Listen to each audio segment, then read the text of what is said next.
नमस्कार दोस्तों, मेरा नाम है आकाश और मैं आप सभी का अपने YouTube channel A to Z study में बहुत बहुत स्वागत करता हूं। और आज की वीडियो में मैं आपको पढ़ाऊंगा क्लास 6th मैथ में चैप्टर नंबर 11 अलजेब्रा की एक्सरसाइज 11.5। तो दोस्तों ये जो एक्सरसाइज है ये इस चैप्टर की लास्ट एक्सरसाइज है। इसी के साथ में मेरा चैप्टर 11 कंप्लीट हो जाएगा। अगली वीडियो से हम लोग चैप्टर नंबर 12 को लगाना शुरू करेंगे। तो चलिए समय बर्बाद नहीं करते हैं, सीधे इस एक्सरसाइज को लगाना शुरू करते हैं।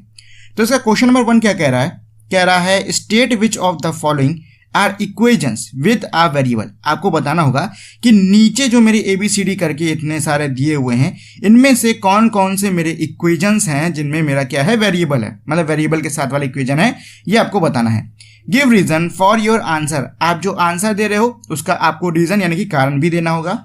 Identify the variable from the equation with a variable. और आपको क्या करना है कि भाई इक्वेशन में से आपको वेरिएबल कौन सा है उसको भी आइडेंटिफाई करना होगा।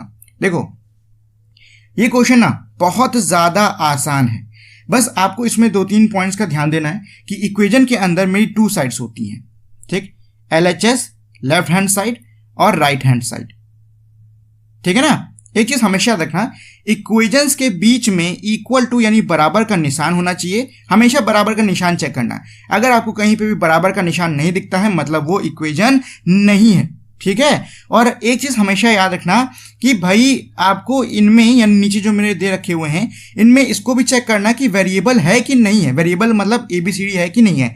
अगर ABCD हो तो ही वो सही है, नहीं तो वो वेरिएबल वाला इक्वेशन नहीं हुआ। तो पहली चीज आपको क्या चेक करनी है, ये चेक करनी है कि मेरे left hand side right hand side यानी कि दाएं और बाएं दोनों तरफ के जो नंबर हैं उनके बीच में बराबर का निशान लगा है कि नहीं लगा है। ये चेक करने के बाद में फिर आपको ये चेक करना है कि क्या ABCD यानी कि कुछ वेरिएबल XYZ कुछ लिखा है कि नहीं लिखा है। अगर लिखा हुआ तो ही है सही, नहीं तो नहीं। चलो A वाले पे आते हैं। तो A में देखो क्या लिखा है 17 इक्वल टू का निशान है, बहुत अच्छी बात है। और X लो जी वेरिएबल भी है, इक्वल टू का निशान है और वेरिएबल भी है, तो बस इस पे आप लिख सकते हो। वैसे इसमें ज्यादा स्टेटमेंट लिखने की जरूरत नहीं है, इतना लिख देना इक्वेशन विद अ वेरिएबल, ठीक है। इसके नीचे इतना लिख देना, बस खत्म कहानी। B वाले पे आओ, T-7 T वेरिएबल दिख रहा है मुझको, लेकिन ये गड़बड़ है, ये हमारा इक्वल टू का निशान नहीं है। मैंने क्या कहा था इक्वल टू का आना चाहिए, इक्वल टू का नहीं है, तो ये दोनों क्या है इक्वेशन नहीं हुए इस तरीके से, तो बस इसको भाई काट दो। फिर C वाले पे आओ, 4/2 काटोगे तो आंसर आएगा मेरा 2। देखो ये है तो सही, बट इसमें प्रॉब्लम ये है कि इसमें वेरिएबल नहीं है, XYZ कुछ भी नहीं है, तो यही तो मुझे नहीं चाहिए, तो इसको भी हटा दो। फिर D वाले पे आओ, D वाले पे इक्वल टू तो है, बट क्या आपको वेरिएबल यानी ABCD दिख रहा है, नहीं दिख रहा है ना, ये भी गया जी। अब E वाले पे आते हैं, तो E मेरा क्या है 5 × 4 माइनस का 8 इक्वल्स टू, ये देखो इक्वल्स टू भी है और 2x x भी है यानी कि वेरिएबल भी है, तो ये मेरा एकदम सही इक्वेशन है। F वाले पे आओ, इक्वल टू भी है, x यानी कि वेरिएबल भी है, ये भी सही इक्वेशन है। G वाले पे आओ, लेस देन का निशान है, नहीं ये नहीं होगा। H पे आओ, इक्वल टू है और n है, ये भी सही है हमारा वेरिएबल वाला इक्वेशन। I पे आते हैं, वेरिएबल दिख रहा है, नहीं दिख रहा है, इक्वल टू था बट वेरिएबल नहीं दिख रहा है, तो ये मेरा वेरिएबल वाला इक्वेशन नहीं हुआ। J पर आओ, यहाँ पे दिख रहा है मुझको वेरिएबल और इक्वल टू का निशान भी दिख रहा है, तो ये मेरा वेरिएबल वाला इक्वेशन हो गया। K पे आते हैं, y वेरिएबल है, इक्वल टू का निशान है, तो ये भी मेरा वेरिएबल वाला इक्वेशन हो गया। L पे आओ, इक्वल टू का निशान नहीं है, ये नहीं हुआ। M पे आते हैं, इक्वल टू का निशान नहीं है, ये भी नहीं हुआ मेरा वेरिएबल वाला इक्वेशन। N पे आते हैं, इसमें भाई वेरिएबल ही नहीं है, ABCD नहीं है, तो ये भी नहीं हुआ। आखिरी है O वाला, इसमें X है और इक्वल टू का निशान भी है, तो ये मेरा वेरिएबल वाला इक्वेशन हो गया, खत्म कहानी। बस आपको इतना ही देखना था और कुछ नहीं देखना इसमें, ये आपका है, ठीक है। चलो अब आते हैं क्वेश्चन नंबर 2 पे। क्या कह रहा है complete the entries in the third column of the table. इस टेबल के अंदर जो थर्ड कॉलम है ये वाला, इसमें आपको क्या करना होगा एंट्रीज को पूरा करना होगा। वैसे पता है इनको 4th लिखना चाहिए था क्योंकि 1st 2nd 3rd 4th column है ये, बट चलो कोई बात नहीं। चलो भाई सीरीज को सॉल्व करना शुरू करते हैं। तो देखो इसको सॉल्व कैसे करना है पहले तो ये समझ लो। तो पहले यहाँ पे दिया हुआ है ये मेरी इक्वेशन है, ठीक है, और यहाँ पे y की वैल्यू दी हुई है, मतलब ये जो y की वैल्यू 10 है इसको आपको यहाँ इक्वेशन में लिखना होगा। तो मेरी इक्वेशन क्या है, इक्वेशन है मेरी 10y इक्वल्स टू 80, ठीक है। इस तरीके से 10y लिखने का मतलब क्या होता है कि 10 × y हो रहा है कि नहीं। अच्छा, अब यहाँ पे जो y की वैल्यू है 10, जब आप वो डालोगे तो 10 इंटू 10 हो जाएगा। अब आपको सॉल्व करना है और देखना है क्या ये साइड दोनों आपस में बराबर है कि नहीं है। तो 10 10 जो होता है मेरा 100 और इस तरफ है 80, तो ये बताओ क्या ये दोनों बराबर है? इधर मेरा 100 है या मेरे 80 हुआ, तो क्या ये बराबर है? बराबर नहीं है, ये मेरे बराबर नहीं है, तो इक्वेशन सेटिस्फाई नहीं हो रही है। यहाँ पे लिख दो नो।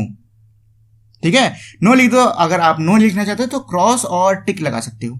ठीक है, बी वाले पे आते हैं।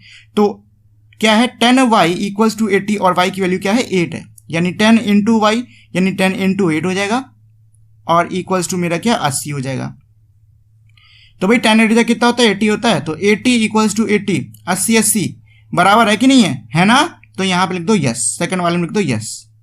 ठीक है, इसका हो गया यस। चलो सी वाले पे आते हैं। तो क्या है सेम इक्वेशन है 10y इक्वल्स टू 80 और y की वैल्यू दे रखी है 5। ठीक, तो आपको पता है भाई 10y इक्वल्स टू 80 का मतलब होता है 10 इंटू वाई। अब मुझको कुछ नहीं करना है, y की वैल्यू पुट कर देनी है जो कि यहाँ पे मेरी 5 दी हुई है। तो 10 इंटू 5 इक्वल्स टू 80, तो 10 5 जो होता है मेरा 50 इक्वल्स टू 80। बताओ क्या 50 80 इक्वल हुए कि नहीं हुए? नहीं है ना, तो ये मेरा हो गया नो, ये हो गया मेरा नो, सी वाले का हो गया मेरा नो। ठीक है, चलो डी पे आते हैं। तो डी में मेरी इक्वेशन दी हुई है 4l इक्वल्स टू 20।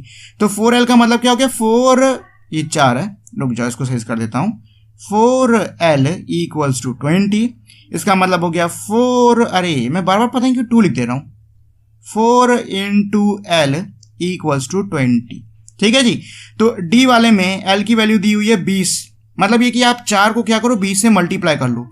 तो 4 को अगर आप 20 से मल्टीप्लाई कर रहे हो तो क्या हो जाएगा, कर लो, 4 0 0 और 4 2 8, कितना आ रहा 80 आ रहा भाई साहब। तो क्या मेरा 80 20 के बराबर हुआ? नहीं हुआ ना, तो ये हो गया मेरा नो।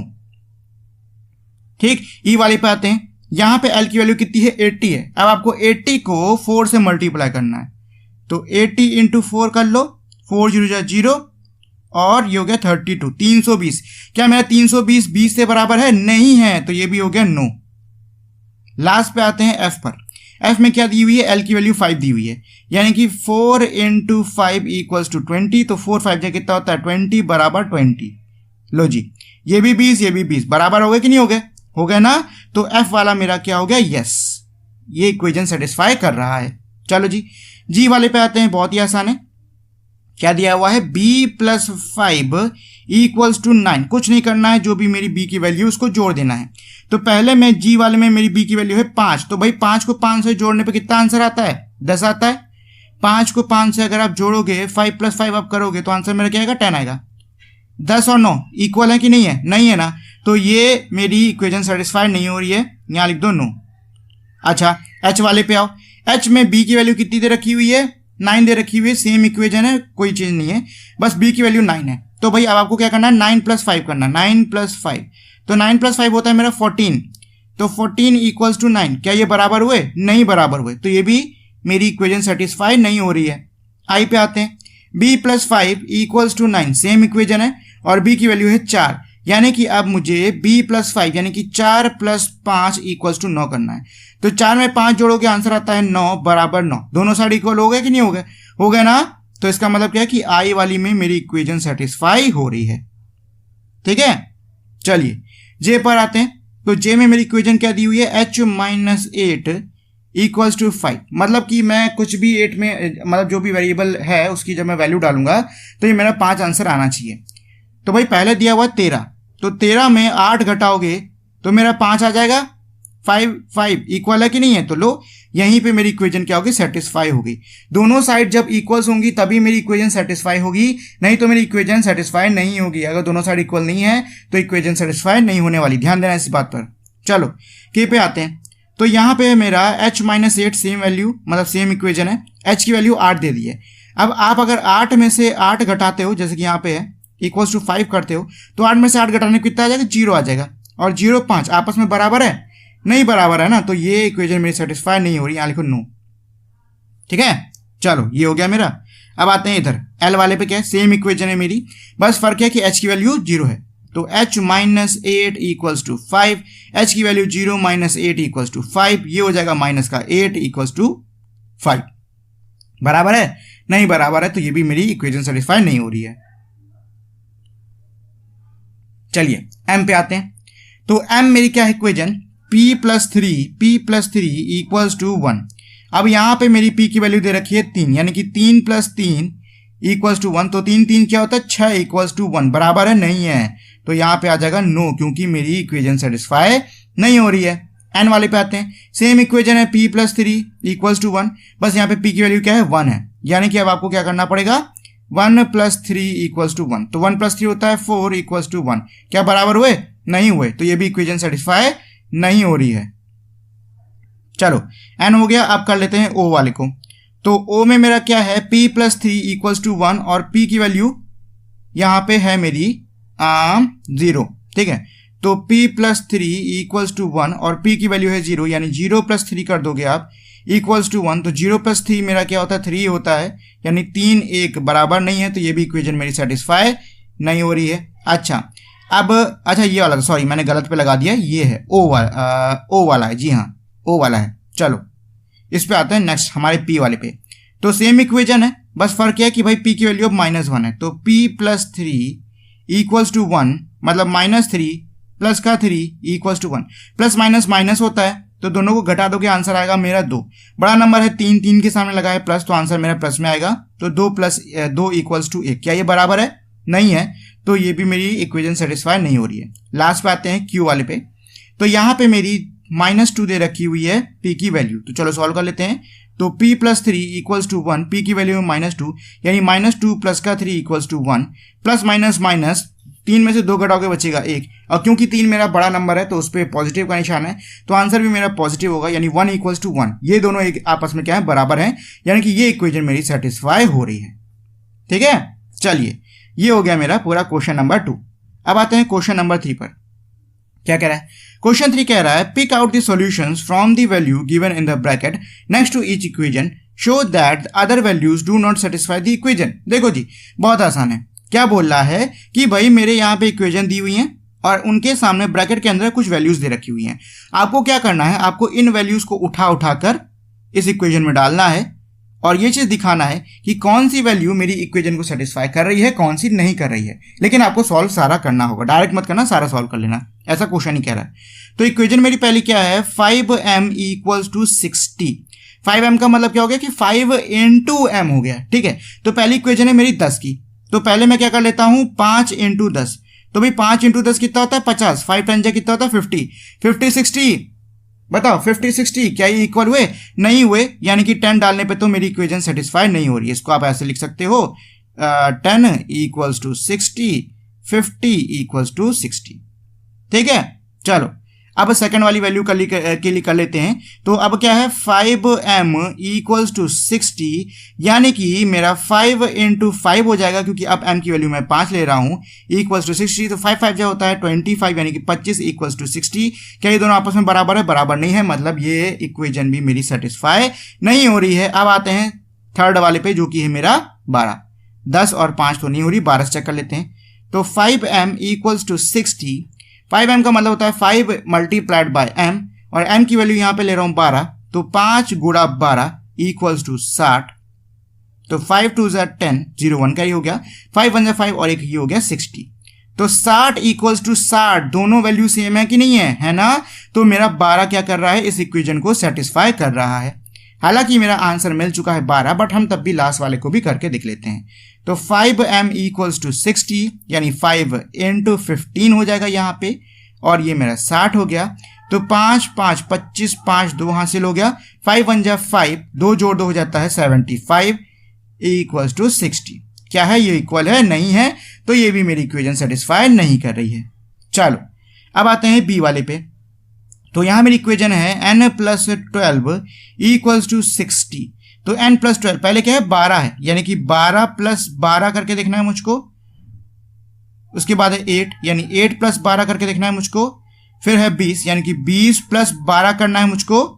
और लास्ट में है 0, उसके लिए जगह नहीं तो उसको बाद में कर देंगे।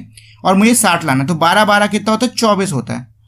तो 24 इक्वल्स टू 60 है, नहीं है जी, ये इक्वेशन सेटिस्फाई नहीं हो रही है।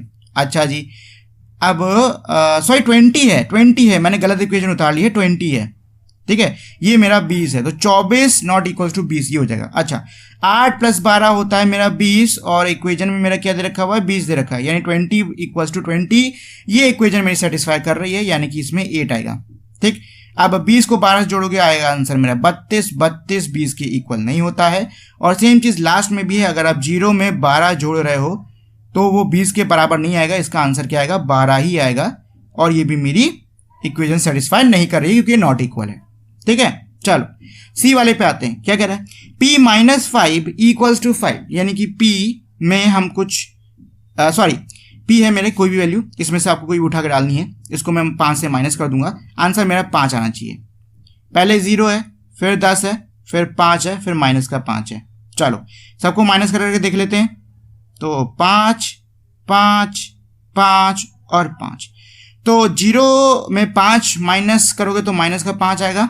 ठीक है, और 10 में से 5 घटाओगे बचेगा मेरा 5, 5 में से 5 बचेगा मेरा 0, और माइनस के 5 5, तो माइनस माइनस प्लस हो जाएगा, तो ये माइनस का 10 आ जाएगा, और मुझे लाना क्या था, 5 लाना था, तो भाई 5 5 5 5 not equal not equal equal, और ये भी माइनस का 5 है, तो ये भी नॉट इक्वल। सिर्फ मेरी ये वाली इक्वेशन यानी कि 10 वाली सेटिस्फाई कर रही है, बाकी कोई सेटिस्फाई नहीं कर रही है। अब आते हैं डी पे। डी पे क्या दिया है मेरा, ये दे रखा है q/2, यानी कि आपको कोई नंबर लेना है, उसको 2 से डिवाइड करना, आंसर आपको 7 लाना है।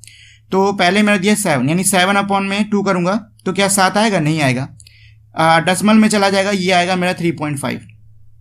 चलो अगला है मेरा 2, तो 2/2 करता हूं, क्या आंसर 7 आने वाला है, कभी नहीं आएगा, 2 1 जा 2, 1 आ गया मेरा। ठीक है, नेक्स्ट लेते हैं 10, तो 10/2 कर लेते हैं, तो 2 की टेबल में 5 बार में जाता है, आंसर मेरा 5 आ रहा है, पर मेरे को 7 लाना है, ये भी मेरी सेटिस्फाई नहीं कर रही है। अब 14 लेते हैं, तो 14/2 इक्वल्स टू 7, तो 2 1 जा 2, 2 7 जा बिल्कुल जी 7 आ गया।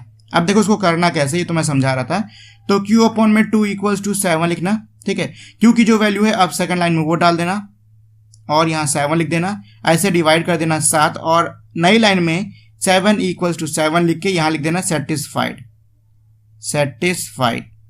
ठीक, खत्म कहानी, इस तरीके से लिखना है आपको इसको। चलो ई वाले पे आते हैं, तो भाई ई वाला हमारा बहुत ही सिंपल सी इक्वेशन दे रखी हुई है, क्या दी है, r - 4 इक्वल्स टू 0, यानी कि आप कोई भी r ले रहे हो, इन चारों में से कोई भी आपने एक r की वैल्यू ली, उसको 4 से माइनस किया, तो आंसर आपका क्या आ गया, 0 आ गया। तो पहला मेरा इसमें क्या है, 4 है, चलो चारों की इक्वेशन उतार लेते हैं अलग अलग, तो ये मेरा r - 4 इक्वल्स टू 0, तो पहले हम 4 ले रहे हैं, तो यानी कि 4 - 4 हो जाएगा, देन मैं ले रहा हूं माइनस का 4, यानी माइनस का 4 हो जाएगा। अब मैं ले रहा हूं 8 r की जगह पे, तो 8 - 4 हो जाएगा, और लास्ट में 0 - 4 हो जाएगा। ठीक है, चलो भाई सबको सॉल्व कर लिया जाए, आंसर मुझे क्या लाना है, 0 लाना है, तो 4 - 4 0 आ गया, माइनस माइनस प्लस यानी माइनस का 8 आ गया, 8 में से 4 घटाओगे बचेगा 4, और 0 में से माइनस का 4 घटाओगे बचेगा माइनस का 4। मुझे क्या लाना था, 0 लाना था, तो भैया ये इक्वल है, ये नॉट इक्वल है, ये भी नॉट इक्वल है, और ये भी नॉट इक्वल है, यानी कि इसमें से बस ये वाली जो मेरी 4 है ये इस इक्वेशन को सेटिस्फाई कर रही है, बाकी कोई भी नहीं कर रहा है। चलो लास्ट f वाले पर आते हैं, तो f वाला क्या कह रहा है, x + 4 इक्वल्स टू 2, यानी कि आपने कुछ x लिया है, इन चारों में कोई x लिया है, उसमें 4 को जोड़ा है, और जोड़ने पे आंसर मेरा प्लस का 2 आ रहा है। ठीक है, तो चलो इसको सॉल्व करना शुरू करते हैं, पहले इक्वेशन उतार लेते हैं, तो x + का 4 इक्वल्स टू 2, तो पहले माइनस का 2 लेंगे, तो माइनस का 2 प्लस का 4, उसके बाद में 0 प्लस का 4, फिर यहाँ पे 2 ले रहे हैं, तो 2 प्लस का 4, अब 4 ले रहा हूं, तो 4 प्लस का 4, और मुझे आंसर कितना लाना है, 2 लाना है। चलो भाई निकाला जाए, तो 4 को 4 से जोड़ोगे आंसर आएगा 8, 2 को 4 में जोड़ोगे हो जाएगा 6, ये हो जाएगा मेरा 4, और ये माइनस में, तो प्लस माइनस माइनस 4 में से 2 घटाओगे बचेगा 2, और क्योंकि बड़ा नंबर मेरा 4 है, तो ये पॉजिटिव का हो जाएगा 2। ठीक है, और मुझे यही तो लाना था, तो ये इक्वल है, ये नॉट इक्वल हुआ, ये भी नॉट इक्वल हुआ, और ये भी नॉट इक्वल हुआ, मतलब कि सिर्फ ये जो मेरा माइनस का 2 है ये इस इक्वेशन को सेटिस्फाई कर रहा है, और ये हो गया मेरा क्वेश्चन नंबर 3। चलो जी अब आते हैं, ये इसके सबके सॉल्यूशन हो गए। अब आते हैं क्वेश्चन नंबर 4 पे। तो पहले समझ लेते हैं भाई क्वेश्चन नंबर 4 क्या कह रहा है। क्वेश्चन 4 ये कह रहा है, complete the table and by inspection of the table find the solution to the equation n + 10 = 16। आपको टेबल को सॉल्व करना है और टेबल का सॉल्व करने के बाद में आपको उसको देखना है और देख के ये जो मेरी इक्वेशन है m + 10 = 16 इसको सॉल्व करना है।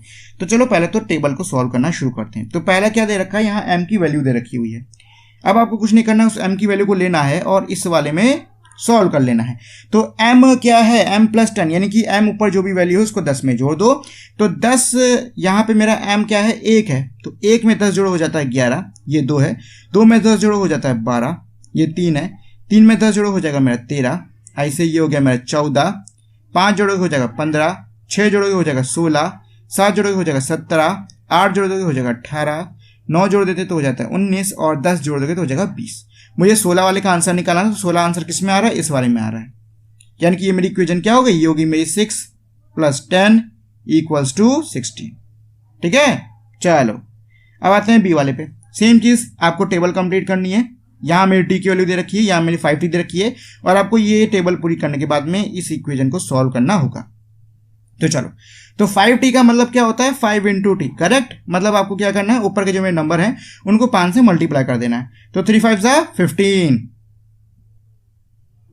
3 × 4 = 20, सॉरी 3 × 4 = मैंने बोल दिया है, 4 × 5 = होगा, ठीक है, 4 × 5 = 3 × 5 = 4 × 5 = चलो, तो 5 × 5 = 25, 5 × 6 = 30, 5 × 7 = 35, 5 × 8 = 40, 5 × 9 = 45, 5 × 10 = 50 और 5 × 11 = 55। मुझे क्या निकालना है, 35 वाले का निकालना था, तो ये मेरा 35 का है। यानी कि ये क्या हो गया, ये हो गया 5 × 7 = 35। ठीक है, चलिए ये मेरा बी वाला हो गया, ये है उनकी सोल्यूशन। अब चलिए सी वाले को कर लेते हैं। तो सी वाला क्या कह रहा है, कंप्लीट दी, सेम चीज है, आपको वही टेबल पूरी करनी है। ये मेरी इक्वेशन दी हुई है, इसको सॉल्व करना है। तो यहाँ पे ऊपर मेरी z की वैल्यू दे रखी है, यहाँ पे आपको z की वैल्यू पुट करनी है और इसको सॉल्व कर लेना है। और यहाँ पे मेरे 10 तक दिए हुए हैं। देखो इसमें ना मिक्स फ्रैक्शन बना रहे हैं, तो इस चीज का थोड़ा ध्यान देना आप लोग। ठीक, चलो तो अब 11 को इस इक्वेशन में, यानी कि z/3, इसमें 11 को पुट करते हैं तो 11/3 हो जाएगा, करेक्ट। डिवाइड करके देख लो, तो 3 11 से डिवाइड कर रहे हैं, 3 × 3 = 9 होता है, आपको पता है। 11 में से 9 घटाओगे बचेगा 2। ठीक है, जो नीचे वाला डिवाइड होता है उसको नीचे लिखते हैं, ठीक, जिसको इधर आपने किया है उसको यहाँ लिखते हैं और शेष को ऊपर उड़ा देते हैं। तो ये हो गया 11 का। ठीक है, तो 11 का क्या आ जाएगा, 11 का आ जाएगा मेरा 3 × 3 = 9, यानी 3 यहाँ पे, 3 यहाँ पे और बचा ऊपर 2। ठीक है, चलो अब 12 को रख रहे हैं, यानी कि 12/3, तो आपको पता है भैया ये कट जाता है, आंसर क्या आ जाएगा, 4 आ जाएगा मेरा। अच्छा, अब अगला है मेरा 13। अब आपको z की जगह पे लिखना है 13, यानी 13/3। तो भाई डिवाइड करोगे आप अगर, तो 3 13, ये जाएगा मेरा 4 बार में 12 बचा 1। तो ये क्या बन गया, ये बन गया मेरा 3, 4 लटका दो और 1 ऊपर, ये बन जाएगा किसका, 13 का। ठीक है, ये 13 की जगह पे इसको पुट कर देना आप। अच्छा, z/3 = 4 निकालना था, वो मेरा इसमें आ रहा था 12 वाले में। ठीक, चलो 14, तो यानी 14/3 करोगे, सेम चीज 3 से 14 को डिवाइड कर लो जी। तो ये मेरा आ रहा है 3 × 4 = 12, शेष बच गया 2, यानी कि ये मेरा बन जाएगा, 3 से डिवाइड किए हैं, 4 यहाँ लटका दो और 2 मेरा ऊपर आ जाएगा, ये बन गया किसका, 14 का। चलो अब 15 वाला सॉल्व कर ले, तो 15 और ये मेरा नीचे क्या हो जाएगा, 3। आपको पता है कि भाई 5 बार में ही मेरा जाता है, यानी कि इसका आंसर हो गया 5। अब आते हैं लास्ट 16 वाले पे। तो 16/3 डिवाइड कर लो तो 16 और ये हो गया 3। तो 5 बार में होता है 15 बचा 1, यानी कि इसका आंसर क्या आ जाएगा, 3 नीचे, इसको यहाँ लटकाओ और शेष ऊपर, यानी कि 5 होल नंबर 1/3, ये हो गया 16 वाले का आंसर। ठीक है, इस तरीके से पूरा सॉल्व हो गया, ये इसका आंसर है। और ये वाला हो गया मेरा ये 12 वाला।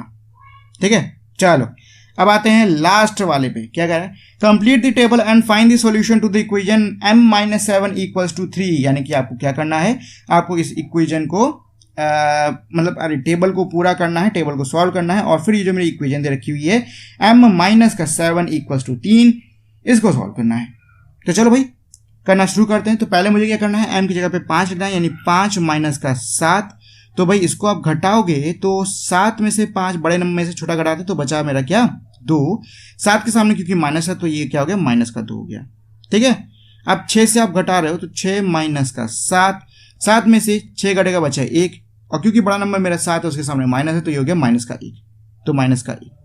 ठीक है, यहाँ पे मेरी m की वैल्यू क्या है 7, तो 7 माइनस 7 करोगे, आंसर मेरा आएगा 0, तो यहाँ हो गया 0। ठीक है, अब 8 में से 7 घटाओगे बचेगा 1, 9 में से 7 घटाओगे बचेगा 2, 10 में से 7 बचेगा 3, 11 में से 7 घटाओगे बचेगा 4, 12 में से 7 घटाओगे बचेगा 5, और 13 में से 7 घटाओगे बचेगा 6। मुझे क्या निकालना था, 3 वाला निकालना था, तो ये हो गया इसका आंसर। 10 माइनस का, रुक जाओ इसे लिख देते हैं, 10 माइनस का 7 इक्वल्स टू का 3, ये हो गया इस वाले का आंसर। चलो जी, तो ये हो गया मेरा पूरा क्वेश्चन नंबर 4। अब नेक्स्ट जो है मेरा क्वेश्चन नंबर 5। इसमें कुछ नहीं, कुछ हमारी पहेलियां दी हुई हैं जो कि इजीली आप कर सकते हो। इच्छा हो करो, नहीं इच्छा हो ना करो, इसको करना कोई जरूरी नहीं है, आप अपने मन से इसको कर सकते हो। ठीक, ज्यादा इसमें कोई कठिनाई है नहीं। ठीक है, चलो जी, तो ये मेरी पूरी एक्सरसाइज हो गई है। आई होप आपको ये पूरी एक्सरसाइज समझ में आ गई होगी। जाने से पहले दोस्तों मेरी आप लोग से छोटी सी रिक्वेस्ट है कि अगर आप लोग को ये वीडियो पसंद आई हो या फिर आपको लगा हो कि इस वीडियो को देखकर आपने कुछ नया सीखा है, तो प्लीज़ आप लोग इस वीडियो को लाइक, शेयर और चैनल को सब्सक्राइब करना मत भूलिएगा, ये मेरे लिए बहुत ही ज़्यादा इंपॉर्टेंट होता है। अब हम लोग मिलेंगे हमारी अगली वीडियो में, तब तक के लिए नमस्कार।